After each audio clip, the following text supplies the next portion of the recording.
আসসালামু আলাইকুম দর্শক, শুভেচ্ছা নিন। আপনাদের সবাইকে স্বাগত জানাচ্ছি আজকের অনুষ্ঠানে। শিরোনাম দেখে বুঝতে পারছেন, বাংলাদেশের অত্যন্ত কীর্তিমান দুই মানুষ, কীর্তিমান দুই পুরুষ, শহীদুল্লাহ কায়সার এবং জহির রায়হান, বড় ভাই এবং ছোট ভাই, আহ, দুজনই মহান মুক্তিযুদ্ধের শেষ সময়ে এসে আহ, নিহত হন। শহীদুল্লাহ কায়সারকে তার বাসা থেকে তুলে নিয়ে যাওয়া হয় 14ই ডিসেম্বর। পরবর্তী সময়ে তার মৃতদেহের কোনো খোঁজ পাওয়া যায়নি। তিনি কোথায় আছেন তার কোনো সন্ধানই পাওয়া যায়নি। এবং ভাইকে খুঁজতে জহির রায়হান নানা উড়া খবরের ভিত্তিতে তিনিও ভাইয়ের সন্ধানে বের হয়ে তিনিও গুম হয়ে যান, তিনিও নিখোঁজ হয়ে যান।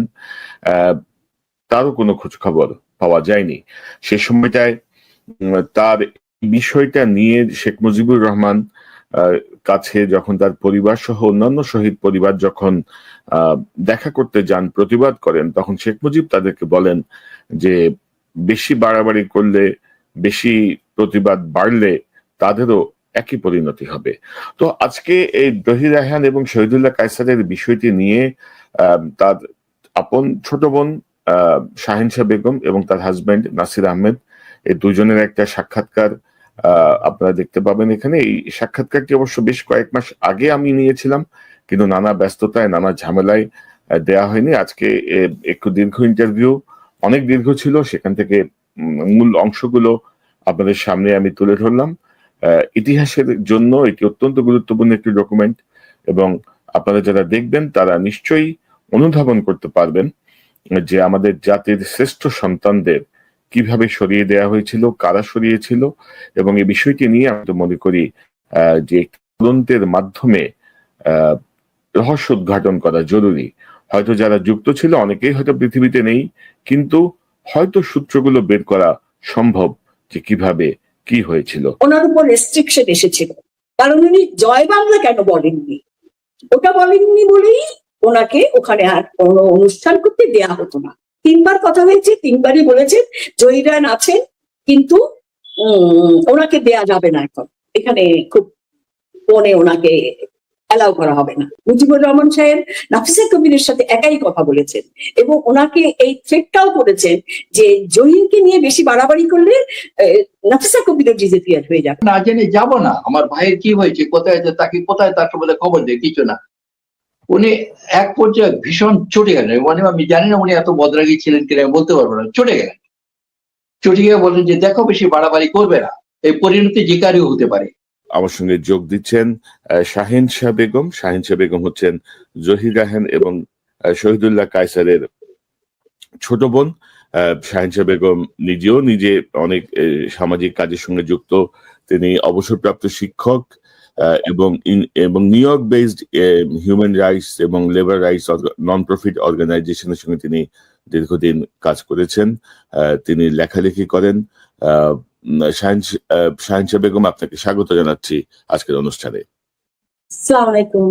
দর্শক, আমাদের সঙ্গে যোগ দিচ্ছেন আমাদের আরেকজন অতিথি, তিনি জনাব Nasir Ahmed. Nasir Ahmed brother in law, অর্থাৎ জহির রায়হান এবং শহীদুল্লাহ কায়সারের বোনের হাজবেন্ড, অর্থাৎ আমাদের শাহিনশা বেগমের হাজবেন্ড নাসির আহমেদ। তিনি বাংলাদেশ আর্মস ডিলার ইম্পোর্টার্স অ্যাসোসিয়েশনের তিনি প্রেসিডেন্ট। তিনি বাংলাদেশে যে বৈধ অস্ত্র বিক্রি হয় সেই অস্ত্র বিক্রির ব্যবসার সঙ্গে যুক্ত দীর্ঘদিন ধরে। পাশাপাশি তিনি ওয়াইল্ড লাইফ নিয়ে তার ব্যাপক আগ্রহ আছে এবং এই নিয়ে তিনি বইও লিখেছেন। জনাব নাসির আহমেদ, আপনাকে স্বাগত জানাচ্ছি আজকের অনুষ্ঠানে। আসসালামু আলাইকুম। ধন্যবাদ ডক্টর কানক সরোয়ার। আমি আজকে অত্যন্ত গর্বিত যে আপনার মতো এত গুরুত্বপূর্ণ এবং এত সুন্দর একটা চ্যানেলে আপনার সাথে প্রোগ্রামে আপনি আমাকে আহ্বান করেছেন, আমার নিমন্ত্রণ জানিয়েছেন, সেজন্য আমি আপনাকে ধন্যবাদ জানাচ্ছি। আপনাদের কাছে আমার কৃতজ্ঞতা যে আপনারা আমাকে সময় দিচ্ছেন, আমি আপনাদের সঙ্গে কথা বলতে পারছি, এটা আমার সৌভাগ্য বলবো। আপনারা ইতিহাসের সাক্ষী, আপনারা অনেক ঘটনার সাক্ষী। এবং দর্শক, প্রসঙ্গক্রমে বলি, শাহিনশা বেগম এবং নাসির আহমেদ এই দুজন হচ্ছেন আমার চ্যানেলের নিয়মিত অতিথি। আপনাদের অত্যন্ত প্রিয় মানুষ, বাংলাদেশ সেনাবাহিনীর 24তম ব্যাচের সেনা কর্মকর্তা মেজর সুমনের বাবা এবং মা। প্রথমে নাসির আহমেদ, আমি আপনার কাছে আসতে চাই। আপনি এই পরিবারের সঙ্গে যেহেতু ঘনিষ্ঠ, 1971 সালের 14ই ডিসেম্বর।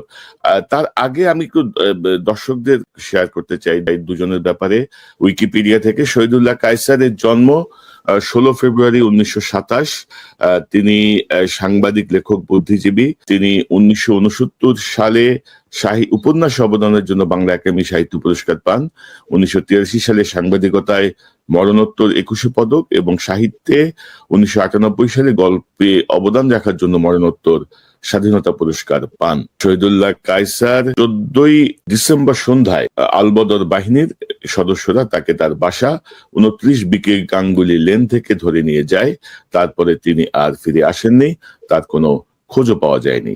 এবং আমি যদি আপনাদেরকে শহীদুল্লাহ কায়সারের পরে যদি জহির রায়হান সম্পর্কে একটু ব্রিফ করি। জহির রায়হানের জন্ম 19 আগস্ট 1935-এ এবং তিনি বাংলাদেশি একজন চলচ্চিত্র পরিচালক, ঔপন্যাসিক, গল্পকার। 1972 সালে বাংলা একাডেমি সাহিত্য পুরস্কার পান। চলচ্চিত্রে অবদানের জন্য বাংলাদেশ সরকার তাকে 1977 সালে মরণোত্তর 21 পদক এবং সাহিত্য অবদানের জন্য 1992 সালে মরণোত্তর সর্বোচ্চ বেসামরিক সম্মাননা স্বাধীনতা পুরস্কারে ভূষিত করে। জহির রায়হানের 1000 বছর ধরে ও আরেক ফাল্গুন একটি তার উল্লেখযোগ্য দুটি গ্রন্থ। পাশাপাশি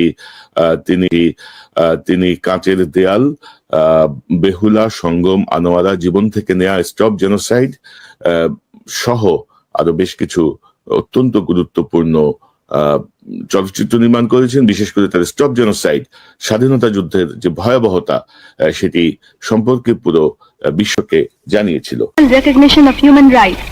In the preamble of the Charter, the United Nations have expressed, among other things, the determination to reaffirm faith in fundamental human rights, in the dignity and worth of the human person, in the equal rights of men and women.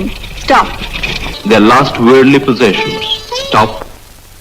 Some faces reflected the horror enacted before their eyes only a few days ago. Stop. On other faces prevailed a layer of stunned indifference. Stop. Zahir Raihan 1971 সালের 17 December ঢাকায় ফিরে আসেন এবং মিরপুরে তার ভাই শহীদুল্লাহ কায়সার সহ আরো অনেককে বিহারীরা আটকে রেখেছে বলে খবর পেয়ে 72 সালের 30 জানুয়ারি সকালে তিনি সেনাবাহিনী ও পুলিশের বহরের সঙ্গে মিরপুর 12 নম্বরের দিকে যান। সেখান থেকে তিনি আর ফিরে আসেননি। তার মৃতদেহ পাওয়া যায়নি। কোথায় তিনি হারিয়ে গেছেন সে সম্পর্কে কোনো সরকারি ব্যাখ্যাও পাওয়া যায়নি। নাসির আহমেদ, এটা বর্ণনা করার আগে একটা কথা একটু বলতে চাই। আমি যে দুজন ব্যক্তিত্ব সম্বন্ধে আপনি বলছেন, জনাব শহীদুল্লাহ কায়সার এবং জনাব জহির রায়হান, এদেশের সূর্য সন্তান তারা, এবং তাদের অবদান বাংলাদেশ হওয়া, বাংলাদেশ স্বাধীন জাতি হিসাবে একটা দেশের জন্ম নেওয়া, এর পরিচিতি পাওয়া এবং পরবর্তীতে তাদের অবদান আজকে পুরা জাতি যেভাবে স্বীকার করে নিয়ে সামনে এগিয়ে যাচ্ছে, এটা সম্বন্ধে মূল্যায়ন হওয়া দরকার, মূল্যায়ন হচ্ছে। এবং আমি যেটা বলতে চাচ্ছি, এইসব ওনাদের সম্বন্ধে আলাপ করতে গেলে সত্যিকার অর্থে আপনার এক সেশনে আলাপ করা সম্ভব না। এই জন্য বলছি কেন, এত ব্যাপক আলোচনা হতে পারে বা হয় একজন না দুজন সম্বন্ধে, এটা সময় প্রস্তুত। তবুও আমি নিজে আপনার কাছে একটু ক্ষমা চেয়ে নিচ্ছি কথা বলে, যে আমি নিজে ওনাদেরকে যতটুকু পূর্বাপর, এই ঘটনার পূর্বাপর যতটুকু কাছের থেকে দেখেছি, কাছে পেয়েছি এবং পরবর্তীতে যেসব ঘটনা হয়েছে, আমি অঙ্গাঙ্গিক ভাবে জড়িত ছিলাম। 14ই ডিসেম্বর ঢাকা শহর এবং দেশের বিভিন্ন জায়গা থেকে, বিশেষ করে ঢাকা শহরে সব বুদ্ধিজীবী এবং প্রগতিশীল লোকজনকে, শিক্ষক বলেন, সাংবাদিক বলেন, এই ধরনের যত বুদ্ধিজীবীদের ধরে ধরে নিয়ে ওই দিন তাদেরকে হয় মেরে ফেলেছে, না হয় এমন ভাবে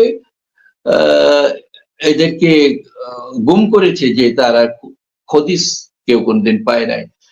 অ্যাকচুয়ালি আমি থাকতাম ওই সময় জিকাতলে, আমার বাসা ছিল, এবং 25-এর ক্র্যাকডাউনের রাত্রে যখন পাকিস্তান আর্মি ক্র্যাকডাউন করলো, গোলাগুলিতে পুরো আমার বাসার অনেকখানি জায়গা ঝাঁঝরা হয়ে গেছিল।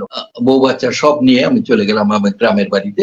সেখানে আমি 5 মাস অবস্থান করলাম এবং সেখানেও সেই নৃশংসতা বিভৎস দৃশ্য দেখে ওখানেও পরবর্তীতে মানে আমার মনে হয় অক্টোবরের দিকে আবার ব্যাক করে ঢাকায় চলে আসলাম। এখন আপনি যে প্রশ্নটা করেছেন 14ই রাত, 14ই রাতে ঘটনা বলতে গেলে আপনার বলতে হবে আমি ওখানেই ছিলাম, আমরা সবাই ওখানে ছিলাম, কাইটুলের বাড়িতে ছিলাম। এটা একটা পুরানো বাড়ি ছিল। যাই হোক, এখন ওই দিনের ঘটনা বলতে গেলে রাত তখন সন্ধ্যা পেরিয়ে গেছে। সন্ধ্যা পেরে আমার মনে হয় তখন 7টা 7:30 হবে এরকম সময়। হঠাৎ দেখি মানে ওই বাসায় 2টা কুকুর ছিল, শহীদ পুষতেন, 2টা কুকুর ছিল। 2 কুকুরই ঘেউ ঘেউ ঘেউ প্রচন্ড চিৎকার, কিছুতেই চিৎকার থামছে না। তখন সবাই মানে খুব আতঙ্কিত হয়ে গেল, ব্যাপার কি এরকম চিৎকার করছে, একটা মরিয়া হয়ে চিৎকার করছে, কারণ কি? গেটের উপরে গিয়ে, সামনে যে বাইরে বেরোবার গেট, সেই গেটের উপরে গিয়ে আছড়ে পড়ছে, আবার ব্যাক করছে, আছড়ে পড়ছে, আবার ব্যাক করছে। তখন ওখান থেকে ওই গেটের সামনে থেকে বলছে, কেউ কেউ বলছে যে দরজা খোলেন, দরজা খোলেন, দরজা খুলে দেন। কিন্তু দরজা খোলার মতো পরিবেশ তখন ছিল না, সাহসই ছিল না, কারণ যে ওইখানে এই পরিবেশ, তখন সব বুঝে গেছে সামথিং ইজ হ্যাপনিং রং। তখন এখানে সবাই বুঝে গেছে যে হয়তো কোনো আলবদর বা এই ধরনের কিছু রাজাকার বা এসে গেছে, এতে দরজা কেউ খুলছে না। তবে আমরা সবাই তখন দোতলায় ছিলাম। জাকারিয়া হাবিব সাহেব উনি নিচে ছিলেন, ওনার ফ্যামিলি নিয়ে উনি নিচে থাকতেন, আমরা দোতলায় থাকতাম। তখন দোতলার থেকে শহীদ ভাই তখন যখন দেখলেন যে কিছুতেই এরা বেপরোয়া, দরজা তো চিৎকার করছে যে আমরা কিন্তু দরজা এখন ভেঙে ফেলবো, গেট ভেঙে ফেলবো, চিৎকার করছিল। তখন শহীদ ভাই দোতলায় বিশাল বারান্দা ছিল, বারান্দায় বেরিয়ে আসলেন। উনি রেলিং ধরে দাঁড়িয়ে বললেন, দরজা খুলে দাও, তোমরা একজন গিয়ে দরজা খুলে দাও। তো আমি তখন উপর থেকে বেরিয়ে নিচে চলে আসলাম, নিচে দরজা খোলার জন্য সামনে বেরিয়ে আসলাম। ততক্ষণে খোলার সাথে সাথে আপনার মানে এরা কয়েকজন, মানে বাহিনী লোকজন, এরা কয়েকজন এসে ঢুকে গেল, ঢুকে সোজা, দ্বিতীয় কোনো কথা নেই, সোজা কাউকে ডিরেকশনে জিজ্ঞেস করলো না, কিছু না, সোজা হন হন করে একতলা পেরিয়ে দোতলায় সিঁড়ি ভেঙে সিঁড়ি দিয়ে দোতলায় উঠে গেল। দোতলায় উঠে গিয়ে সোজা শহীদ ভাই থাকতেন রাস্তার দিকে, মানে পূর্ব দিকে একটা রুম, ওনার 2-3টা রুম নিয়ে উনি থাকতেন, অনেক বড় জায়গা, ওইখানে ওই ছেলে সরাসরি সেখানে ঢুকে গেল, ওখানে চলে গেলেন। ওখানে চলে গিয়ে আমি তখন পিছনে পিছনে দৌড়ে চলে আসলাম। তখন দেখলাম যে এরা শহীদ ভাইকে ঢুকে জিজ্ঞেস করলো, শহীদুল্লাহ কায়সারকে। শহীদ ভাই নিজে, উনি তখন এতটা অ্যাপ্রিহেন্ড করতে পারেননি যে ওনাকে ধরে নিয়ে যাবে, মেরে ফেলবে, এই কথাটা উনি তখন স্বপ্নে ভাবেননি। তাইলে ভাবতাম, তাহলে মনে হয়তো ভেবেছেন যে হয়তো আমাকে, উনি জীবনে বহুবার রাজনৈতিক আন্দোলন করেছেন, বহুবার জেল কেটেছেন, আবার ফিরে এসেছেন, আবার জেল কেটেছেন, আবার ফিরে এসেছেন, উনি ভেবেছেন তেমন কিছু হয়তো হবে, কিন্তু এর পরিণতি যে এত নির্মম হবে একথা উনি একবারও চিন্তা করেননি। যাই হোক, উনি সোজা ওনার রুম ঢুকে যখন উনি পরিচয় দিলেন, যে জিজ্ঞেস করলেন যে যখন শহীদুল্লাহ কায়সারকে, উনি বললেন যে আমি শহীদুল্লাহ কায়সার, উনি নিজে বললেন যে আমি শহীদুল্লাহ কায়সার। দ্বিতীয় কোনো কথা বললো না তারা, সাথে সাথে তাকে থাবা দিয়ে ধরে তারা কলার ধরলো এবং চুল, ইউ হ্যাভ টু বিলিভ, তারা কিন্তু নির্মমতার চুল ধরে টেনে তাকে হেঁচকে টেনে বের করে নিয়ে আসলো। তখন পান্না ভাবি ওখান থেকে চিৎকার করছিলেন, কিন্তু কারো মানা কেউ শুনে, তখন সমী অমি ওরা খুবই ছোট, তো খুবই ছোট, কারো কথা শুনে এসে আমি ততক্ষণে যখন দেখলাম যে শহীদ ভাই, আমি সিঁড়ি বেয়ে দোতলায় উঠে আসছি, আসার পথে আর কি টার্নিং এ, যখন সিঁড়ির টার্নিং এ যখন আসলাম, তখন দেখি শহীদ ভাইকে এই অবস্থায় টেনে নিয়ে যাচ্ছে। আমি তখন দৌড় দিয়ে দোতলায় আমার রুমের দিকে গেলাম, দৌড় দেওয়ার চেষ্টা করলাম। যাওয়ার চেষ্টা এই জন্য যে আমি যে রুমে থাকতাম, আমার নিজের একটা পার্সোনাল রাইফেল ছিল, licence rifle, authorised rifle, licence rifle ছিল। আর ভাবলাম যে এই সময় যদি এটাকে যদি কাজে লেগে অন্তত 2-1 টাকা যদি এই করে রেখে দেওয়া যায়, অন্তত যদি কিছুটা এই ব্যাপারে একটা রেজিস্ট্যান্স দেওয়া যায়, একটা চেষ্টা করে দেখি না কেন। অন্তত এই করে একটা গোলাগুলি করে শহীদ ভাইকে যে পিছনে উত্তর দিকে একটা আখড়া বাড়ি ছিল, ওখানে হিন্দু একটা ইয়ের মতো বসতি ছিল, যেখানে ধরেন 200-300 লোক হিন্দু ফ্যামিলি থাকতো ওখানে। এই একটা দিক ছিল হয় এদিকে অথবা পশ্চিম দিকে আরেকটা ওয়াল পরে শহীদুল্লাহ আরেক শহীদুল্লাহ সাহেব বাড়ি ছিল, সেই ওয়াল টপকে যদি শহীদ ভাইকে যদি ওপারে পার করে নিয়ে দিতে পারি কোন রকম, যদি গোলাগুলি করলে ওরা হয়তো ভীত সন্ত্রস্ত হয়েও যেতে পারে, এই ফাঁকে যদি পালানো যায় বা ওনাকে যদি পার করে দেওয়া যায়। কিন্তু এই টার্ন নিয়ে আমি সিঁড়িতে উঠতে গেছি, সাথে সাথে আমাকে ওখানে ঠেলে দেয়। আমি বললাম যে আপনারা কি করছেন, কোথায় নিচ্ছেন, সূর্য কোথায় এসে নিচ্ছেন? বলে যে কোনো কথা বলবে না, কোনো কথা বলবেন না। শহীদ ভাইকে টেনে সিঁড়ি পর্যন্ত নিয়ে আসলো। সিঁড়ি পর্যন্ত নিয়ে আসার পরে আমি যখন আবার উপরে ওঠার চেষ্টা করলাম, যে ইন্টেনশন হলো আমার রাইফেলটা আনতে পারলে অন্তত 2-4টা যদি ফায়ার করতে পারি ওরা হয়তো পালিয়ে যাবে কিছু, কিন্তু সেই সুযোগ পেলাম না। যখন আমি ধস্তাধস্তি শুরু করলাম, যখন এই করলাম, তখন আমাকে এরা কয়েকটা ঘুষি দিল, এইগুলো ঘুষি দিয়ে পাশে সাইডি করে দিয়ে দুই পাশ থেকে আবার 2টা স্টেইন গান ধরলো দুইজনে দুই পাশ থেকে 2 স্টেইন গান, ডান দিকে বা দিকে 2 দিকে 2 স্টেইন গান ধরে বলছে একটু কথা বলেছে, একটু নড়েছে তো সে সেখানে ট্রিগার টিপে দেবো, এখন তুমি ছাত্রা হয়ে যাবে, খবরদার একটু নড়বে না। এর মধ্যে শহীদ ভাইয়ের ছোট বোন মানে আমার ওয়াইফ তখন ওই পাশের রুম থেকে তো ছুটে চলে, এই অবস্থা যখন দেখলো সে তো পাগল প্রায়।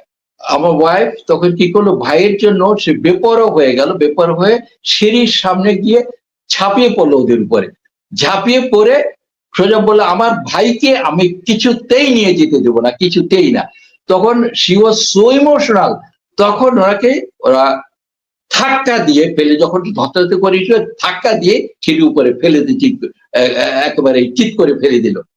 কিন্তু খুব যেটা সবচেয়ে নির্দয় ব্যাপার সেটা হলো at that time she was pregnant and she was in advanced stage। তারপর শহীদ ভাইকে এখান থেকে বের করে তারা হেজকে টেনে নিয়ে গেল, সাথে নিয়ে গেল ছোটদা আই মিন জাকারিয়া হাবিব সেজ ভাইকে, তাকেও সাথে করে নিয়ে গেল। এপাশ থেকে তার রুম ছিল, সামনে দিয়ে একটা বড় রুম ছিল, তার ভিতর থেকে আরেকটা দরজা ছিল, ওখান থেকে আরেকটা প্যাসেজ ছিল। ওইখান থেকে শহীদ ভাইকে নিয়ে গেছে এই দিক থেকে, আর জ্যাক ভাইকে নিয়ে গেছে এই দিক থেকে, নিয়ে এর 2 ভাইকে নিয়ে চলে গেল। আর কোনো খোঁজ খবর নাই। সাথে সাথে পিছনে ছুটলাম, কিন্তু গিয়ে দেখি এদের কেউ দৃশ্যমান না, কাউকে দেখা যাচ্ছে না, এরা সাথে সাথে নিয়ে চলে গেছে। নিয়ে যাওয়ার পরে শহীদ ভাইয়ের আর কোনো গাড়িও দেখলাম না, কোনো লোক দেখলাম না। কিছুক্ষণ পরে একটু দূরে গিয়ে জাকারিয়া সাহেবকে ছেড়ে দেয়, আমার জাকারিয়া উনি চলে আসেন বাসায়। কিছু এসে বললো শহীদ ভাই কই, কোথায় উনি, কোথায় আপনার সাথে নিয়ে গেলো, আপনি কই শহীদ ভাই, আপনি চলে আসেন, শহীদ ভাই কই? বলে যে ওনার কোনো খবর জানি না, আমাকে ধাক্কা দিয়ে গাড়ি থেকে ফেলে দিয়ে ওনাকে নিয়ে চলে গেছে, কোথায় গেছে কিছু জানি না। আমরা এই জায়গাটায় একটু শাহিন সাহেব বেগমের কাছে যেতে চাই। খালাম্মা, আপনার কাছে জানতে চাই যে শহীদুল্লাহ কায়সারের কে তুলে নিয়ে যাওয়ার পর এই খবরটা পেয়েই মূলত ওনার ছোট ভাই জহির রায়হান ছুটে আসেন ভাইয়ের এই তুলে নিয়ে যাওয়ার খবরটা পেয়ে 17 তারিখেই, 14 তারিখে ঘটনা ঘটেনি, 17 তারিখে এসে পৌঁছান।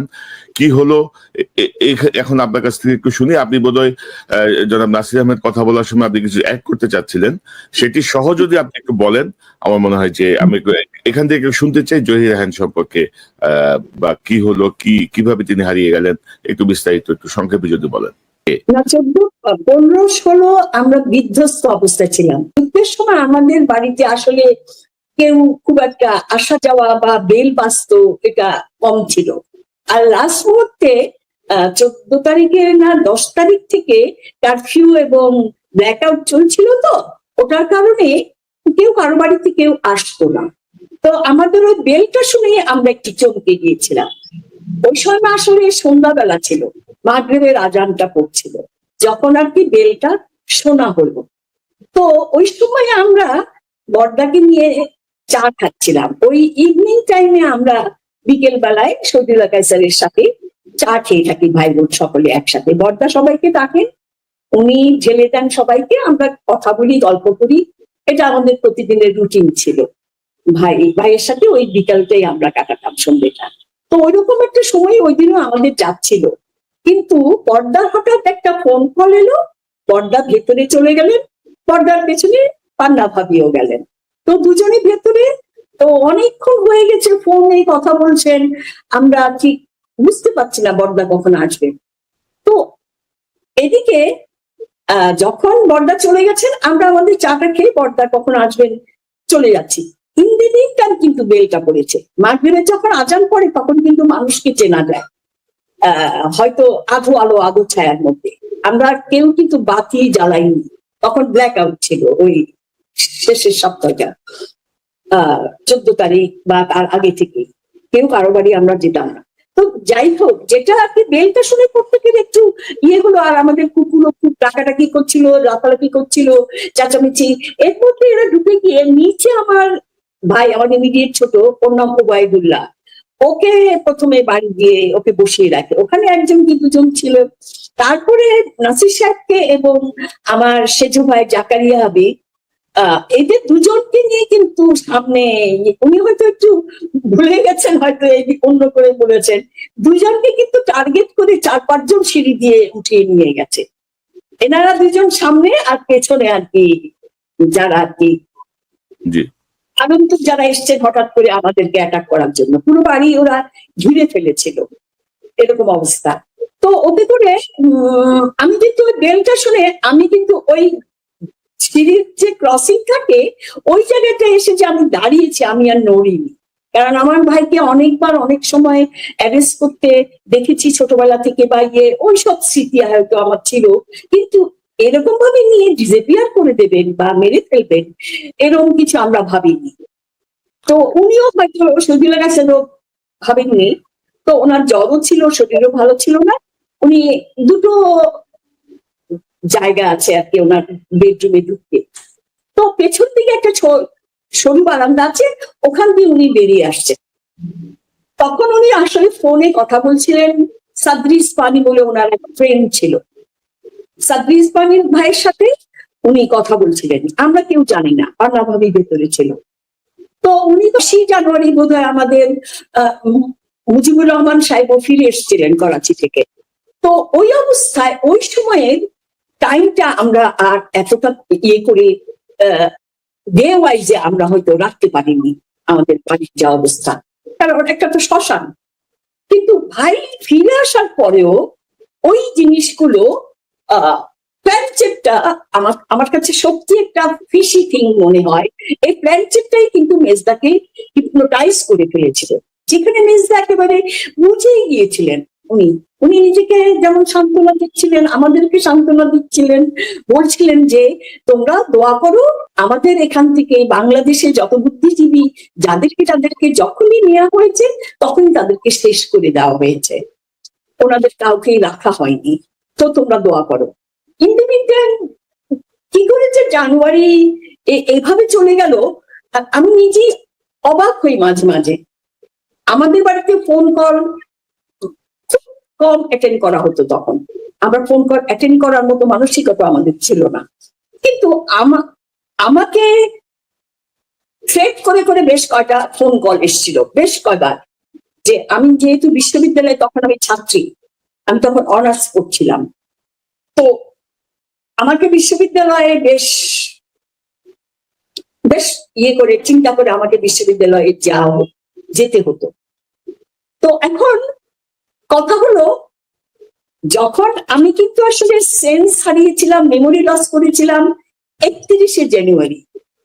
30 জানুয়ারিতে আমার ভাইকে যখন জহিরাইনকে নিয়ে গিয়ে যখন একেবারে শেষ, মানে কি বলবো, আমার এক ভাগ্নি কিন্তু দেখেছিলেন।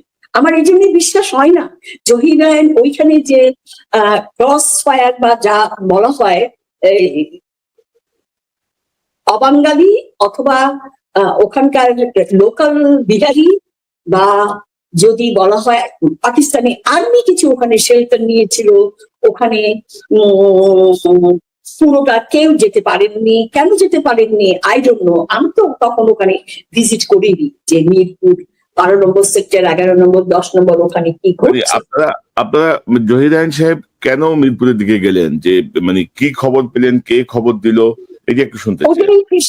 ওটাই আমি বলছি যে এই যে প্ল্যানটা, এই যে প্ল্যান চেকটা, এই যে প্ল্যান চেক কাকে বলে আমি কিন্তু কখনো এটা করিনি।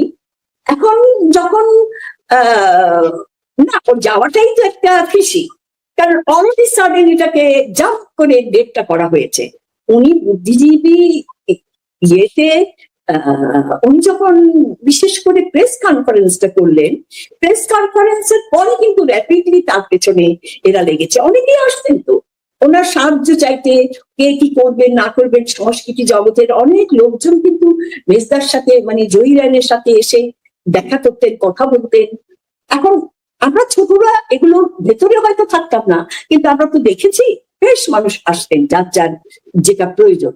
উনি সবার জন্য উনি হেল্প করেছেন যা প্রয়োজন। তো এখন যে সন্ধ্যাবেলায় যে উনি প্রেস কনফারেন্সে কি বললেন?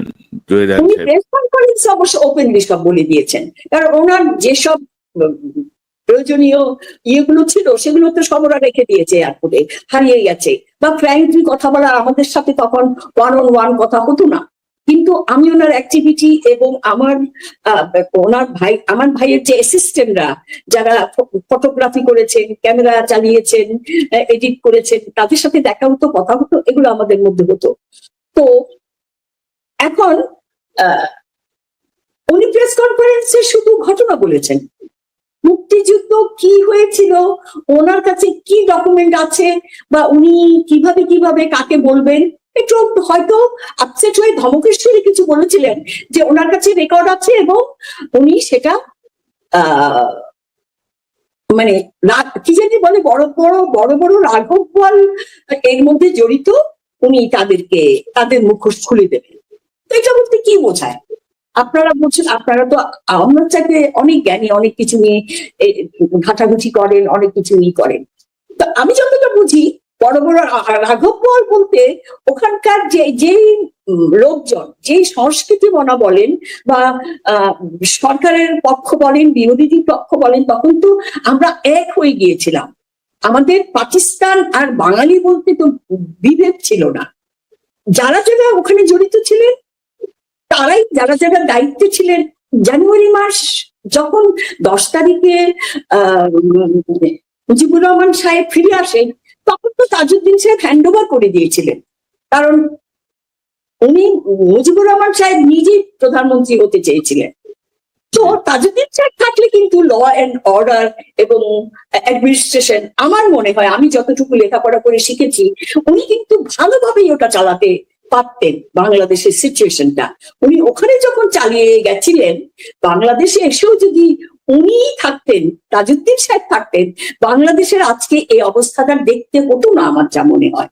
মুজিবুর রহমান সাহেব কি কারণে উনি কি সংগঠন করেছেন না করেছেন, এটা তো উনি জানেন, ওনার অ্যাডমিনিস্ট্রেশনের লোকরা জানে বা জানে। তখন তো তাজউদ্দিন সাহেব ওই যে জেলখানায় যে হত্যাগুলো হলো, এগুলো কারা? ওনারাই ওনাদের গুলোকে হত্যা করেছেন। এমনকি আমি বলবো ভাসানী সাহেবকে মূল্যায়ন করা হয়নি, এমনকি ওসমানী সাহেবকে মূল্যায়ন করা হয়নি। তারা মুখ লুকিয়ে, তারা নীরবে শেষ হয়ে গেছেন, আমি যা দেখেছি। তো এই যে মানুষগুলোকে, এই ফিগার গুলোকে মূল্যায়ন না করে এই রক্ষী বাহিনী বলেন আর যাই বলেন, ওনাদের ক্যাডার দিয়ে দেশ চালাচ্ছেন, কিন্তু কোনো মাত্র এই যে দুর্ভিক্ষটা, ৭৪-এর দুর্ভিক্ষটা কি করে হলো? তো এগুলো অনেক কিছু আছে এখানে। তো আমি বলবো, আমার ভাই তো এমন কিছু অপরাধ করেননি, ওনাকে ওখানে নিয়ে যাওয়ার জন্য এত প্ল্যান করে কি বলবো, মানে তাকে বাধ্য করা হয়েছে। 12 নম্বর সেক্টরে কিছু লোক বেঁচে আছে, এটা একটা রিউমার ছড়ানো হয়েছে। আসলে কোনো ফোন কল পেয়ে জহির রায়হান কিন্তু তার ভাইকে দেখার জন্য, পাওয়ার জন্য উনি কিন্তু মিরপুর যাননি। ওনাকে রোবটের মতো ওখানে নিয়ে যাওয়া হয়েছিল, উনি বাধ্য হয়েছেন ওখানে যেতে। উনি জানতেন, কিন্তু উনি তো, আমি বলবো মানে আমি ঠিক সিচুয়েশনটা, যেহেতু আমি অসুস্থ ছিলাম, অসুস্থ বলতে কি, আমি কিন্তু আসলে 30 তারিখে আমার ভাইকে ভোরবেলায় যখন নিয়ে যাচ্ছেন, যারা গেছেন তারা কিন্তু কেউ আপন রক্তের ছিলেন না। নাসির সাহেবকে, এই যে আমার হাজবেন্ডকে, তখন সিলেটে মাজার জিয়ারত করার জন্য পাঠানো হয়েছে 29 তারিখ রাতে, আর আমার ভাই জাকারিয়া হাবিবকে পাঠানো হয়েছে চিটংয়ে মাজার জিয়ারত করার জন্য, আর আমার ইমিডিয়েট ছোট ওবায়দুল্লাহকে বসানো হয়েছে মসজিদের ওখানে ছদ্মা দেওয়ার জন্য। 2টো খাসি ওখানে ছদ্মা দেওয়া হচ্ছে। তো এইভাবে ওদেরকে বিজি রাখা হয়েছে। এখন যারা সাথে গেছেন নিজাম, শাহরিয়ার কবির, তারপরে ক্যাপ্টেন ইব্রাহিম, উনি এখন বোধহয় জেনারেল বা কিছু একটা হবে, উনি বেঁচে আছেন। ক্যাপ্টেন ইব্রাহিম আর সুচন্দা ভাবিদের টিউটর, উনি তাদের টিউটরিং করতেন বাসায় ছোট বাচ্চাদের। সো এই কজন মানুষ ওখানে গিয়েছিলেন, এবং ভেতরে ঢুকে কি হয়েছে সেটাও আমার জানার কথা নয়। আমি যা শুনেছি ওখানে নাকি মির্জা মঈন বলেছেন যে এখানে আপনারা ঢুকলেন কি করে। আচ্ছা, ঢোকার পরে ওনার পারমিশন, উনি শেষে বললেন যে এটা এটা একটা মিলিটারি ইয়ে, আপনারা এখানে থাকতে পারেন না, আমরা কাউকে অ্যালাউ করবো না। তো জহির রায়ের নাকি রয়ে গিয়েছিল, শাহরিয়ার কবিরের ভাষ্য, শাহরিয়ার কবির থাকতে চেয়েছিল সকলকে নিয়ে, কিন্তু মেজদা রয়ে গেলেন, শাহরিয়াররা ওরা সবাই ফিরে এলো। ফিরে হওয়ার পরও কিন্তু ওই প্রথমেই তখন আমি শুনি যে মেজদা ওই অপারেশনে গিয়েছেন, কিন্তু আমরা ভোরবেলায় সুচন্দ্র ভাবিও জানতেন না কেন মেজদা কোথায় যাচ্ছেন, আমার মাও জানতেন না, এবং আমরা ভাই বোন কেউই জানি না। তো এই যে আশ্চর্য কিছু ঘটনা ঘটে গেল আমাদের পরিবারের মধ্যে, এই জিনিসটার আমরা কনসোলেশন খুঁজে পাই না। তো যাক, এখন যখন ফিরে এলো তারপর আমি কিন্তু কনস্ট্যান্ট ফোন করে চলেছি থানায়, মানে মঈন সাহেবের যেটা আর কি অফিস, মেজর মঈন ছিলেন থানার চার্জে। তখন আমি কিন্তু বারে বারে ফোন করছি, কনস্ট্যান্ট আমি ফোন করে চলেছি যে কথা বলছি বলে আছেন। 3বার কিন্তু ফোনটা অ্যাটেন্ড করেছেন কেউ, তারপর আর সারাদিনে ফোন অ্যাটেন্ড করেননি। 3বার কথা হয়েছে, 3বারই বলেছেন জহিরান আছেন, কিন্তু ওনাকে দেয়া যাবে না, এখন এখানে খুব ফোনে ওনাকে অ্যালাউ করা হবে না, এভাবে বলা হয়েছে। উনি আছেন, এই 3বার বলার পরে তারপর আর ফোন ধরেননি কেউ। তবে আমি আরেকটা কথা বলি আপনাকে, এই সময়ে কিন্তু আমার এক ভাগ্নি এটাকে মানে কি বলবো, থানা, একটা থানা আছে, আমি এখন এই মুহূর্তে ঠিক করতে পারছি না, ঢাকার যে মতিঝিলে ওখানে যে একটা আমার এক ভাগ্নি থাকতেন ওই এলাকায়, ওখানে কিন্তু ঠিক 30 তারিখ বেলা 11টা থেকে 11:30টার সময় আর্মি জিপে জহিরানকে দেখা গেছে। আমার ভাগ্নি ছুটে চলে এসছেন। এটা কোন এলাকা ঢাকার আমি ঠিক কি বলবো, ওইখান থেকে চলে এসছে আমার ভাগ্নি দৌড়ে, যে আমি তো মেজ মামাকে দেখেছি আর্মি কর্ডন করা একটা জিপে করে আমাদের ওই সরু গলিতে, আমি পাশের বাড়িতে একটা পত্রিকা আনতে গিয়েছিলাম, আমি মেজ মামাকে দেখেছি, চারপাশে ওনাকে ঘিরে রেখেছি কটা আর্মি, বেশ কিছু আর্মি জিপে, আর মামা যেন কিছু বলবে এরকম মনে হচ্ছে, আমার এই ভাগ্নি বলেছেন। আমরা তখন কিন্তু পত্রিকায় মেজদার খবরটা 31 তারিখ পর্যন্ত আমরা চেপে রেখেছি। 30 তারিখে তো গেলই আমাদের 31 তারিখও যায়নি, ও কিন্তু ছুটে চলে এসছে যখন দেখেছে। ওই টাইমে যেটাতে বলছে যে গোলাগুলি চলছে, ওই গোলাগুলির ক্রস ফায়ারে জহিরায়ের বোধহয় ওখানে যে অ্যাকশন হচ্ছিল, বিহারি, বাঙালি, আর্মি, যাই হোক, ওখানে যে যুদ্ধ চলছিল ওই সময়টায় যদি ওখানে যুদ্ধ হয়ে থাকে, তাহলে কি করে জহিরায়ান, এই এলাকাটার নাম ভুলে গেলাম কেন আমি জানি না। সময় ধরেন আওয়ামী লীগ নেতৃত্ব শেখ মুজিবুর রহমান সাহেব ফিরে এসছেন, বা আওয়ামী লীগের যারা ছিলেন তাদের সঙ্গে আপনাদের কোনো যোগাযোগ হয়েছিল বা আপনারা গেছেন? অবশ্যই ভাইয়া, বোধহয় লাস্ট উইক অফ ফেব্রুয়ারি আমার বড় বোন একটা লোক মানে গ্রুপ নিয়ে, যত বিধবা মানে বুদ্ধিজীবীদের ওয়াইফ ছিলেন বা আত্মীয়রা ছিলেন, তাদেরকে নিয়ে একটা র্যালি করে উনি কিন্তু বঙ্গবন্ধু সাহেবের সাথে দেখা করতে গিয়েছিলেন। তার আগেও গিয়েছিলেন, তার আগে বোধহয় উনি গিয়েছিলেন, এটা যেদিন কোন দিন এসছিলেন, এটাকে ইন্দিরা, ভারতের যে প্রধানমন্ত্রী ইন্দিরা যখন ভিজিট করতে আসেন, সেই দিন মুজিবুর রহমান সাহেব ব্যস্ত থাকার কারণে ওখানে অনেকক্ষণ ওয়েট করতে হয়েছে ওই র্যালি গ্রুপ। মানে ওই সময়ের যে আত্মীয় স্বজন, মানে ওই যুদ্ধের 71-এর যুদ্ধের যারা যারা ক্ষতিগ্রস্ত পরিবার, প্রত্যেকেই কিন্তু র্যালি করে নাফিসা কবির তাদেরকে নিয়ে গিয়েছিলেন। গ্রুপ করে ওনার সাথে দেখা করবেন, মুজিবুর রহমান সাহেবের সাথে, এবং 12 নম্বর সেক্টরটা তাড়াতাড়ি ইয়ে করার জন্য রিকোয়েস্ট করেছেন। কিন্তু ওখানে ওনাকে খুব রূঢ় এবং অবাস্তব কথা বলা হয়েছে। ওনাকে বলা হয়েছে এত বেশি বাড়াবাড়ি করলে উনিও ডিজেপিয়ার হয়ে যাবেন। এই কথাগুলো আপনারও হয়তো ভালো লাগবে না শুনতে। সো আমি কিন্তু হুইল চেয়ারে ছিলাম তখন, ওটা আমার মনে আছে। আমার মেয়ের জন্মের পরে যখন আমার বড় বোন ওই গ্রুপ নিয়ে, ওটা র্যালিটা বেশ বড় ছিল। সে খেটে খাওয়া মানুষ থেকে শুরু করে সুচন্দা ভাবি, পান্না ভাবি, মুনির চৌধুরীর ওয়াইফ, মুফাজ্জল হায়দার চৌধুরীর ওয়াইফ, এমনকি ডক্টর মানে সব, আমি নামও অনেকের এখন বলতে পারবো না, 50 বছর চলে গেছে। তো এদের প্রত্যেকের স্ত্রীরা গিয়েছিলেন, এমনকি যে সুরকার যে গিয়েছিলেন গায়ক, ওনার অনেকটা ইনস্টিটিউট ছিল, উনিও গিয়েছেন, ওনার স্ত্রীও গিয়েছিলেন।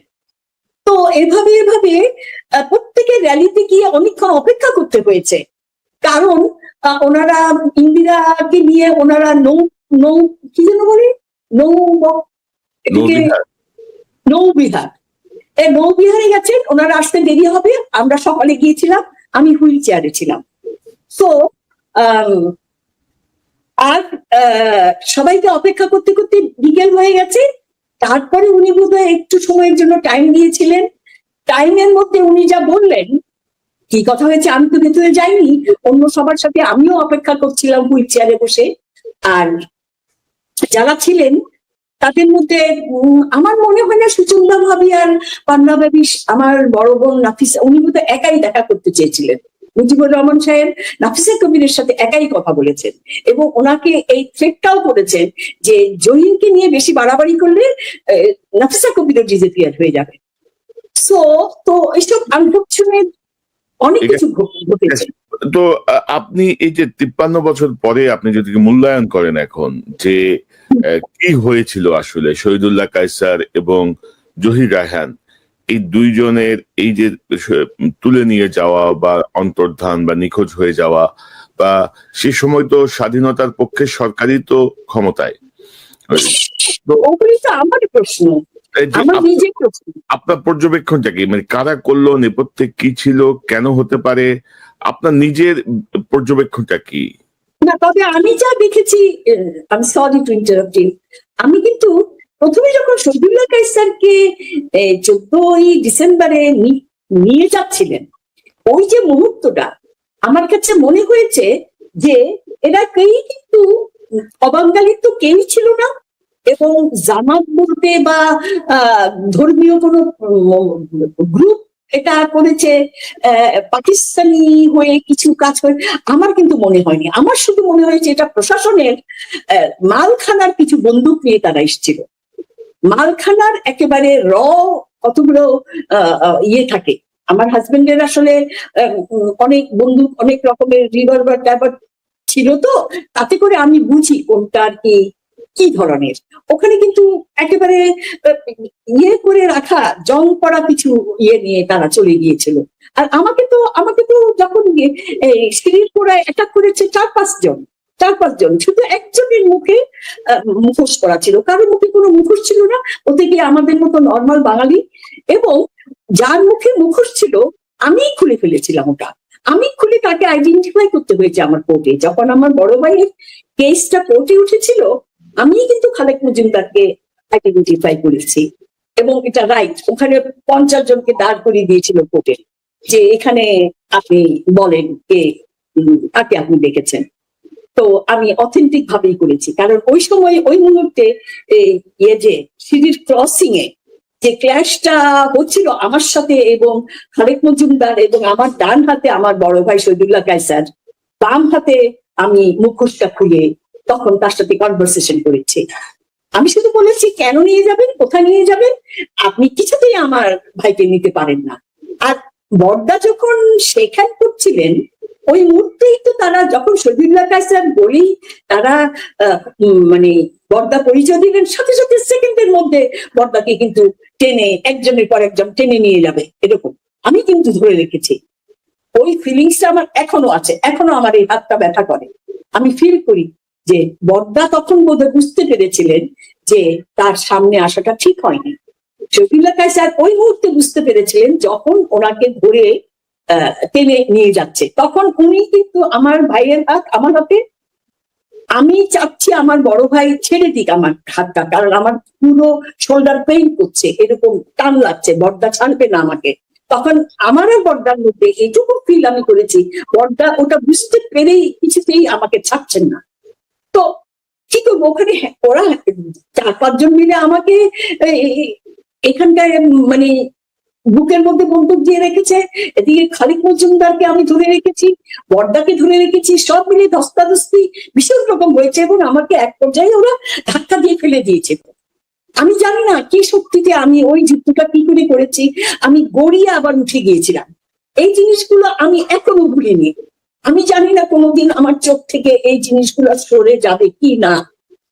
আমি ওই জিনিসগুলো এখনো এত বছর পরও আমি মনে রেখে দিয়েছি, আমার চোখ একটু ঝাপসাও হয়নি ওই ইয়েগুলো।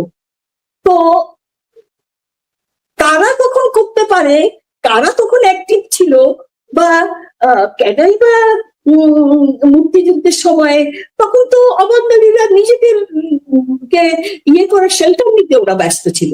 এটা আমার ব্রেনে এইটুকুই আসে যে অবাঙালিরা তখন তারা নিজেদেরই শেল্টারে চলে গিয়েছিল। এবং দেশীয় যারা, এদেরকে আমি যদি শুধু আন্দাজে বলে দেই যে জামাত জামাত জামাত, বা আমি তো মানুষ দেখি, আমি তো দেখি মানুষ, কে জামাত করে, কে আওয়ামী লীগ করে, কে বা মুক্তিযুদ্ধের বিরোধী, তাদের তো আমি ওরকম খুঁজে খুঁজে দেখিনি। আমার চোখ মেমোরি দিয়ে বা আমার বুদ্ধি দিয়ে আমার মনে হয়েছে যারা শহীদুল্লাহ কায়সারের উন্নতি চাইনি, বা যারা ভালো ডাক্তার, আমার মনে হয়েছে ক্লাসলেস একটা সোসাইটি বানিয়ে এখন যেটা হচ্ছে যে কিছু গ্রুপকে নিয়ে তারা দেশ শাসন করতে চেয়েছেন, এবং যারা স্বাধীন চেতা, যারা এই বাংলাদেশকে ভালোবেসে বাংলাদেশের মানুষগুলোকে নিয়ে সুন্দর করে একটা দেশ পরিচালনা করতে চায়, তাদেরকে শেষ করে দিতে চেয়েছে। দেশের কোনো বুদ্ধি, বিবেক বা এডুকেশন, নলেজ, যার যে দেশকে হেল্প করতে পারবে, প্যাট্রিয়ট যারা, তারা নিশ্চয়ই এই ধরনের কাজ করেনি। তো তো এখানে আপনার কি মনে হয়, এটা কি পাকিস্তানি শক্তি নাকি ভারতীয় শক্তি? ভারতীয় হতে পারে, খুবই, তবে আমার মনে হয় না পাকিস্তানিরা তখন নিজেরাই নিজেদেরকে বাঁচাতে ব্যস্ত হয়ে গিয়েছিল। আমাদের প্রয়োজন ছিল আসলে একটা কি বলবো, ওয়ান ক্লাস একটা গভর্নমেন্ট, তাই না?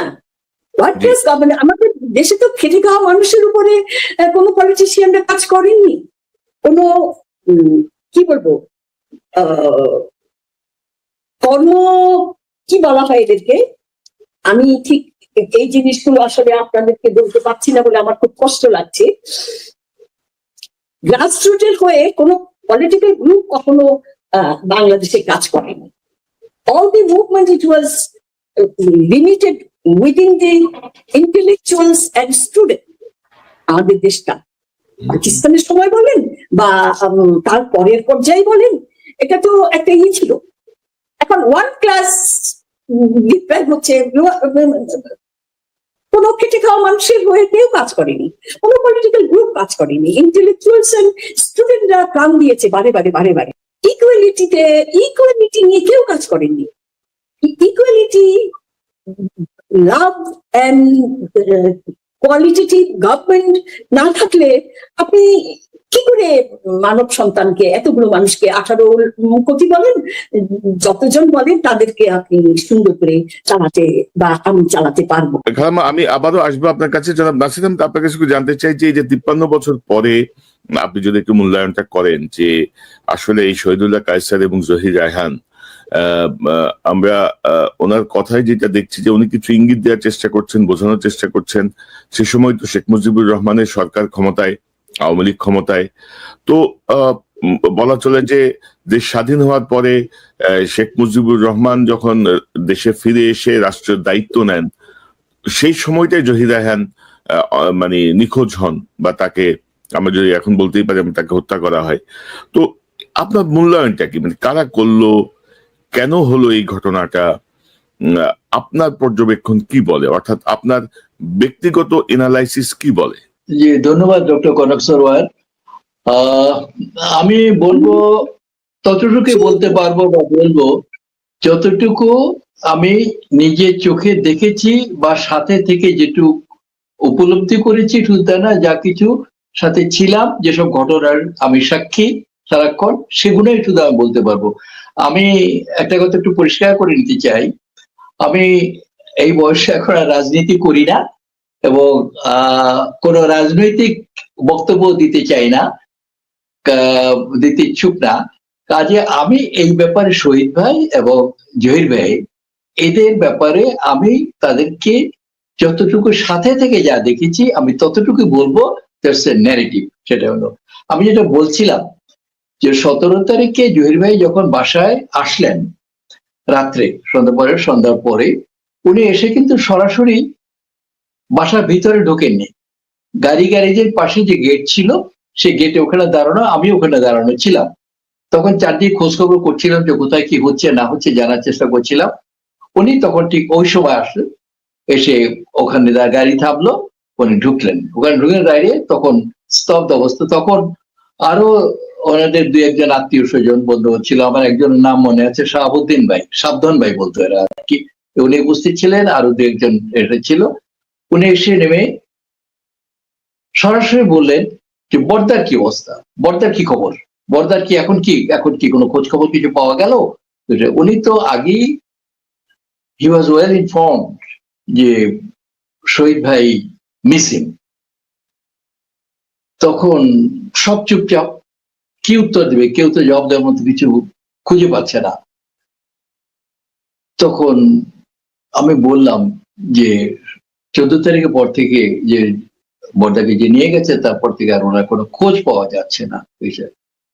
ওনাকে ধরে নিয়ে গেছে, এখন ওনার কোথায় আছেন, কি অবস্থায়, কোথায় আমরা কেউ জানে না যে কোথায় গিয়ে আছে।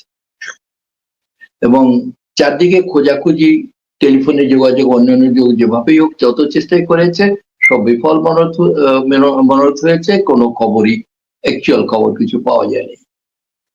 তখন উনি দাঁড়িয়ে একটু চুপ করে থেকে দাঁড়িয়ে হুঙ্কার দিলেন। উনি কিন্তু খুব সহজ সরল, খুব শান্ত স্বভাবের লোক, খুবই শান্ত স্বভাবের। উনি এমনকি এত অ্যামেবল, এত ভদ্রভাবে আচরণ করতে, সব উনাকে কখনো রাখতে দেখিনি। উনি খুবই শান্ত মেজাজের লোক ছিলেন।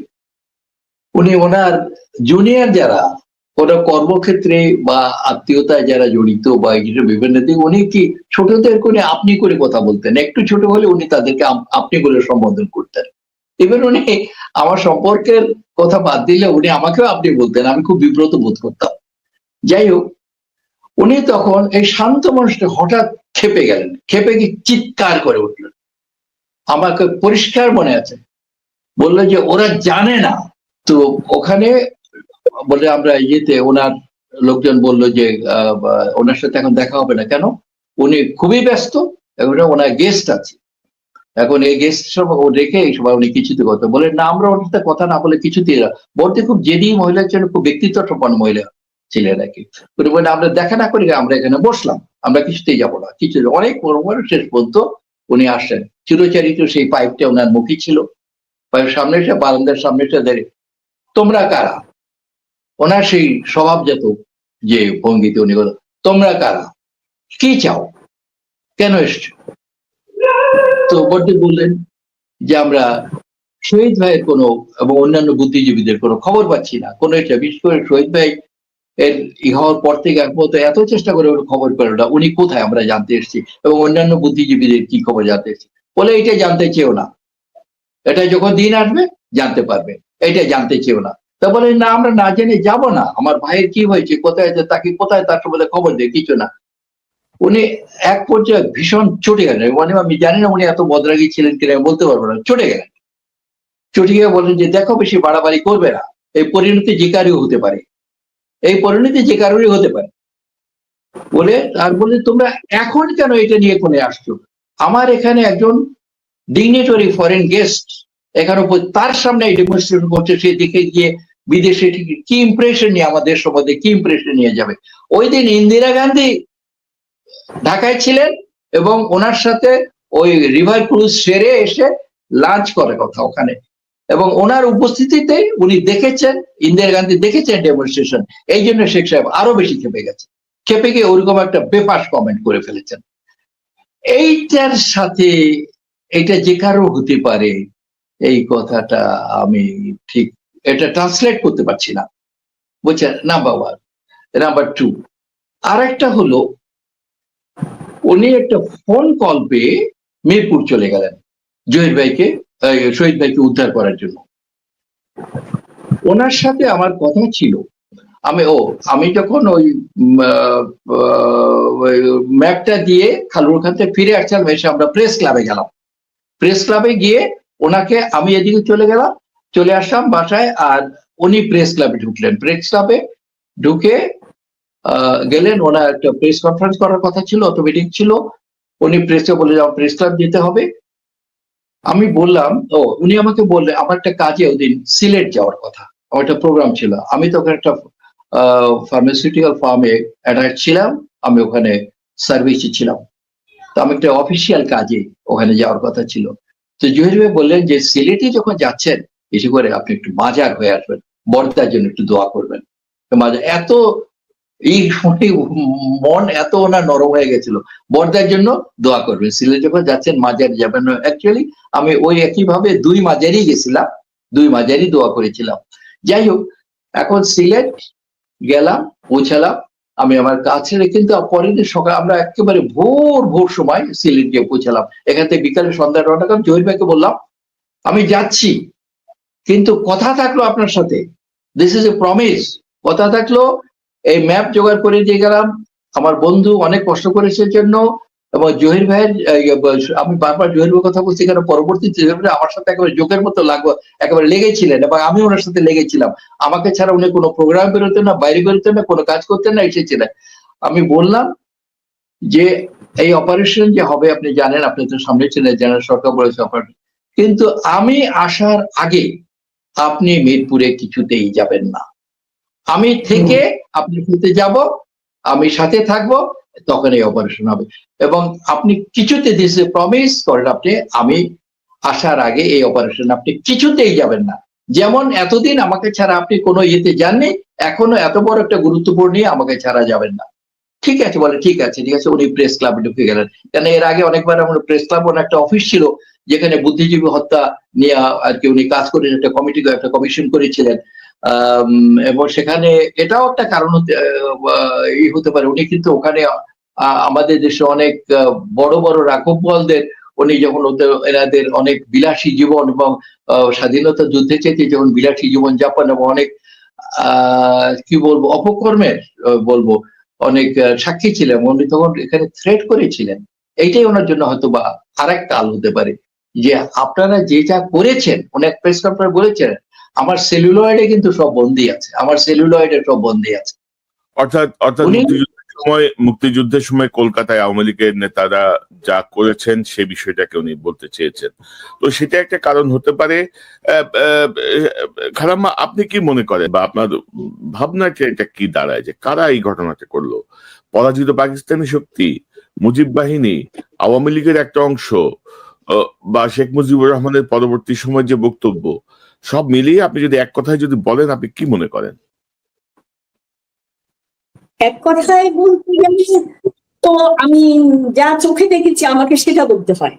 ঘটনা প্রবাহ অনুযায়ী আপনার অনুভূতিটা কি, আপনার পর্যবেক্ষণটা কি? আপনি যে সবকিছু যে একেবারে দালিলিক প্রমাণ হাজির করতে হবে সেটি না, মানে আপনার 2 জন ভাই মহান মুক্তিযুদ্ধের শহীদ হয়েছেন, একজন ওই সময়টায় বা পরবর্তীতে, এই যে কষ্ট, বা যারা তো আর সাধারণ কেউ না, তারা বেঁচে থাকলে বাংলাদেশের শিল্প সাহিত্য আরো অনেক সমৃদ্ধ হতো এবং অনেক কিছুই হতে পারতো না হয়তো তাদের যে স্টপ জেনোসাইডের। খারাপ সংবাদ আসতো না, আমি সরি টু ইন্টারাপ্ট ইউ, এই দেশ দেখতে হতো না যদি আজকে শহীদুল্লাহ কায়সার, জহির রায়হান, ডক্টর রাব্বি, ডক্টর মুনির চৌধুরী, মোফাজ্জল হায়দার চৌধুরী, এই যে বুদ্ধিজীবী মহল, এই যে ভালো ভালো মানুষগুলো এত বছর ছাত্র তৈরি করেছেন, দেশের প্রতিনিধি তৈরি করেছেন, নতুন প্রজন্ম দিয়েছেন, যাদের শিক্ষায় শিক্ষিত হয়ে এখনকার প্রজন্ম তাদের বইগুলো পড়ছে, তাদের বই পড়ে তারা যতটুকু শিখেছে ওই সময়ে চোখে দেখেও অনেকেই এটা শেখেনি। আমি এখনকার প্রজন্মকে এই জন্য ধন্যবাদ দিতে চাই যে ওরা বই, তাদের লেখা বই পড়ে, তাদের তৈরি চলচ্চিত্র দেখে যতটুকু বলতে পারে, যতটুকু তাদের সাহস আছে এবং কোয়ালিটি আছে, দেশকে যতটুকু ভালোবাসে, তখনকার সময়ে এমন কি মানুষ প্রাণটা নিয়ে সুন্দর করে একটু খেটে খাওয়া মানুষের মতো বেঁচে থাকবে, সেটারও বোধহয় তারা দিতে চায়নি। দুর্ভিক্ষটা কেন হলো ৭৪ সালে? একজন সাংবাদিকের কথা এসছে, সন্তোষ গুপ্ত, তিনি বলছিলেন যে ২ ভারত ২ বাংলা এক হয়ে যাক, এমন একটা কথা এসছে। কারো কারো বক্তব্য হচ্ছে ভারতের আধিপত্য প্রতিষ্ঠার জন্য ভারত চেয়েছিল যে মেধাবী লোকগুলোকে সরাতে। তো ৫৩ বছর পরে আপনার পর্যবেক্ষণটা কি? আমি জাস্ট এটা তো আমি সরি আবার ইন্টারাপ্ট করছি, ওখানে তো ইন্দিরা গান্ধী যখন স্বীকৃতি দিলেন, যখন দেশকে স্বাধীন করার জন্য নেমে পড়লেন, তখন তো তাদের নিজস্ব ইন্টারেস্টেই তারা যুদ্ধটা করেছে। কারণ তার পাকিস্তান থাকলে ২ জায়গায় তাদেরকে যুদ্ধ করতে হবে টেকনিক্যালি। পাকিস্তানের সাইডেও তাদেরকে যুদ্ধ করে তাদের ক্ষয়ক্ষতি হতে হবে ইন্ডিয়া, এবং বাংলাদেশ সাইডেও করতে হবে। তারা নিজেদের সুবিধা, নিজেদের কি বলবো স্বাধীনতা, তারা অনেক কিছু পেতে চেয়েছেন, বাংলাদেশকে কলোনি হিসাবে তারা পেতে চেয়েছেন। সোজা কথা, বাংলাদেশ তারা যেহেতু দেশটাকে স্বাধীন করেছে বা করার জন্য সাহায্য করেছে, তখন তো তাদেরই এটা হয়ে গেছে। ইন্দিরা গান্ধীর সাথে যে চুক্তিটা তখন, সেটা তো এটাই প্রমাণ করে যে তাদের সুবিধার জন্য, তাদের নিজেদের প্রয়োজনে, নিজেদের বেনিফিটের জন্য তারা করেছেন।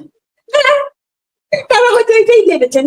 তবে জহির রায়হান একদিন বলেছিলেন ওখানে থাকতে, এক মিটিং এ, আমি একজন উপস্থিত যিনি ছিলেন, আমি তার নাম এখন মনে করতে পারছেন, উনি বলেছিলেন যে আবার এই যুদ্ধ আরেকবার করতে হবে। দেশ স্বাধীন হওয়ার এখানে শেষ দিকে, যখন কি বলবো আমি,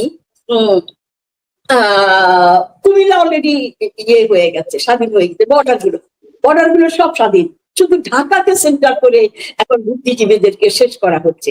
ওই মুহূর্তে এই জিনিসটা একটা মিটিং এর মধ্যে জহির রায় নাকি উচ্চারণ করেছিলেন এবং বলেছিলেন যে আরেকটা যুদ্ধ লাগবে বাংলাদেশকে স্বাধীন করতে হলে। সো কেন বলেছিলেন আমি জানি না, তবে তিনি যে ওখানে বসেও অনেক অবস্ট্যাকলের মধ্যে তার স্টপ জেনোসাইড তৈরি করেছেন, এবং অনেক অবস্ট্যাকলের মধ্যে তার অন্যান্য যে mother birth of a nation এবং অনেকগুলো কেন আমি নাম ভুলে যাই এখন। তো এগুলো যে করেছেন, এই যে ডকুমেন্ট গুলো উনি রেখেছিলেন, এগুলো উনি নিজের হাতে নিয়ে আসতে পারেননি। সুযোগ ওখানে অসুস্থ, বাচ্চারা অসুস্থ ফেলে তাকে উপস্থিত শুটিং করা অবস্থায় কারা কেন তাকে প্লেনে উঠিয়ে দিলেন যে এখনই আপনাকে যেতে হবে, আপনাকে এখন ওইখানে এয়ারপোর্টে জরুরি ভাবে। এই বিষয়গুলো আসলে সত্য উদ্ঘাটনের দায়িত্ব ছিল ইমিডিয়েট গভর্নমেন্টের।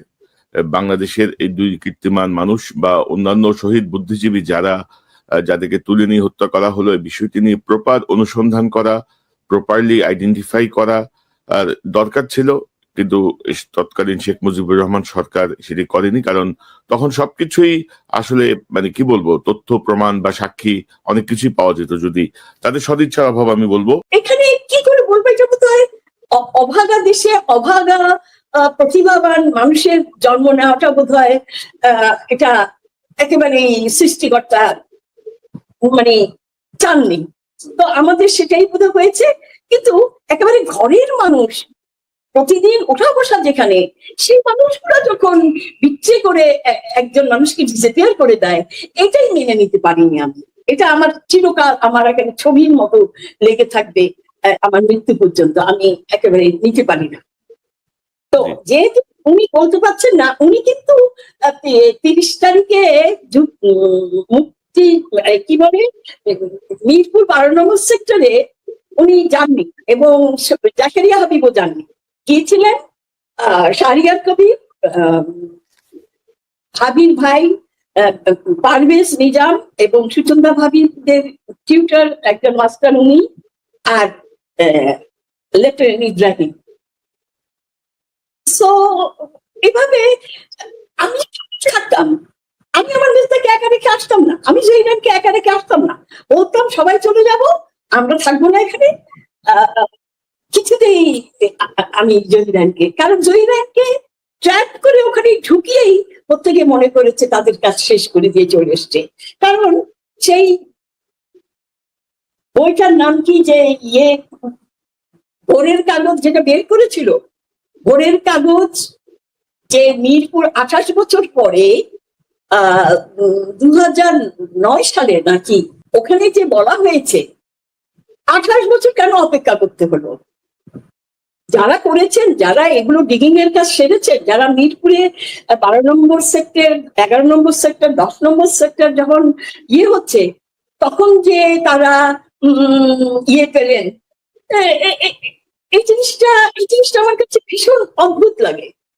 এগুলো তো আরো আগে হওয়া উচিত ছিল। তাইলে প্ল্যান করে 28 বছর পরে ডিক্লেয়ার করা হলো জহিরান নিখোঁজ ছিলেন, ঠিক আছে, অনেক বছর এই নিখোঁজ আমরা কনসোলেশন ছিল, টুডে অর টুমরো কেউ যদি তাকে ডিসঅ্যাপিয়ার করে দিয়ে যায়। আমার ভাগ্নি যেখানে একটা থানা এলাকায় তাকে দেখেছেন জিপের মধ্যে, কারা তাকে নিয়ে গেছিল, কি জন্য নিয়ে গেছিল, কি জন্য আটকে রেখেছিল, তার প্রতিভাগুলিকে তারা কি কাজে লাগিয়েছেন নাকি গুম করে এখনকার যেটা আয়নাঘর বলা হচ্ছে, এখনকার যে এটা এই অবস্থায় কি তখনও কি কিছু যাকে আমি পছন্দ করি না, যার অ্যাক্টিভিটি আমি পছন্দ করি না, যার কাজটা আমি চাই না, আমি যদি ইন্দিরা হতে চাই, আমি তো নিজের কোয়ালিটি দিয়ে ইন্দিরা হব। আমি যদি রবি ঠাকুর হতে চাই, রবি ঠাকুরের মতো কবিতা লিখতে, আমার কোয়ালিটি দিয়ে আমি চেষ্টা করবো রবি ঠাকুরের মতো সুন্দর একজন মানুষের বিশ্বকবি হওয়ার, আমি রাইটার হব। তাকে শেষ করে দিয়ে, তার জীবনটাকে তাকে বাঁচতে না দিয়ে, তাকে হত্যা করে আমি আমার প্রতিভাকে আমি স্টাবলিশ করবো, এই মানসিকতার মানুষগুলোই তো মানুষ নয়। এদেরকে তো মানুষ করতে আমরা পারি না। আপনারা রয়ের কথা বলেন, র তো একই আমেরিকান পলিটিক্স। আমরা যদি বলি ডেমোক্রেট অ্যান্ড রিপাবলিকান, ওরা কি, ওরা 1 নম্বর চায়, ওরা আমেরিকাকে ভালোবাসে, ওরা প্যাট্রিয়ট। আমি বলবো আব্রাহাম লিঙ্কন থেকে শুরু করে যতজন আছেন বা ছিলেন, তারা তাদের দেশকে ভালোবাসে। আমরা আমাদের দেশকে কি ভালোবাসি? আমরা আমাদের দেশকে ভালোবাসি না, আমরা কেউ প্যাট্রিয়ট নই। আমাদের এখন বলেন পলিটিক্যালি, যদি আমি পলিটিক্স করি না, কিন্তু কে কোন পলিটিক্যাল ভিউটা নিয়ে চিন্তা করছেন, কাজ করছেন, এটুকু তো বোঝার মতো ব্রেন আল্লাহ আমাদেরকে দিয়েছেন। তো আমাদের দেশের জন্য তো প্যাট্রিয়ট মানুষ দরকার। কেন আমরা রেঞ্জ একটা নিয়ে, হিংস্র একটা মনোভাব নিয়ে, হিংস্র প্রতিদ্বন্দ্বী নিয়ে পলিটিক্স করি? এখন তো সবাই ব্যবসায়ী, আমি তো কোনো পলিটিশিয়ান দেখি না। তাহলে দেশ কি করে চলবে? দেশের প্রজন্ম কি করে ভালোবেসে সুন্দর জিনিস শিখবে? আমি কিন্তু প্রজন্মের কথা চিন্তা করে আমার মুখ খুলি নেই। এই 50 বছর আমি শুধু একটা কারণে আমি নিজেকে কষ্ট দিয়েছি, আমার বুকটাকে আমি পুড়িয়ে ফেলেছি। তারপরে আমি কিন্তু ওই মানুষগুলোকে আবিষ্কার করতে পারিনি যারা শুধু কিছু গ্রুপ সুন্দর করে বাঁচতে চেয়েছেন, তারাই পয়সা চেয়েছেন, টাকা চেয়েছেন, আরাম আয়েশ চেয়েছেন, ভালো চাকরি চেয়েছেন, ভালো কি বলবো, সবকিছু তাদের জন্য থাকবে। আর খেটে খাওয়া মানুষদের, ওরা কি অপরাধ করেছে? খেটে খাওয়া মানুষদের কেউ লড়েনি, কেউ করেনি, কেউ করেনি। অনেকে মনে করেন যে বাংলাদেশের ইতিহাসের প্রথম ক্রস ফায়ার হয়েছেন সিরাজ শিকদার, প্রথম গুমের শিকার হয়েছেন জহির রায়হান।